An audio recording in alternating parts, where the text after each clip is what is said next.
Hey everybody, this is a quick video in case you have Logitech Jaybird X3 in-ear wireless Bluetooth earbuds and you need to do a hard reset to the factory default settings on them.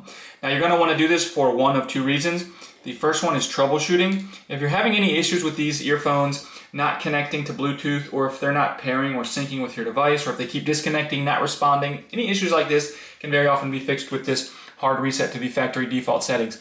Now the second reason is if for whatever reason you just want to set these earphones up as a new set of earphones, we can just go ahead and do this by wiping everything off of them, and it's really easy to do. So we're just going to come in and they need to be powered off to start this process. So if they're not powered off, we're just going to come in and press the power button to power them off. And once they're powered off, we're going to press and hold the power button like we're turning them on, except we're going to just hold that power button for about 8 seconds. Basically until the LEDs flash red and green. Once the LEDs on here flash red and green, then you can release the power button and then double press it quickly. So 8 seconds, flash red and green, release, and then tap the power button. If it works, the LED will flash rapidly, and then the earphones will actually make a double tone, and that will indicate that the earphones have now been reset. You can set them up as a new set of earbuds.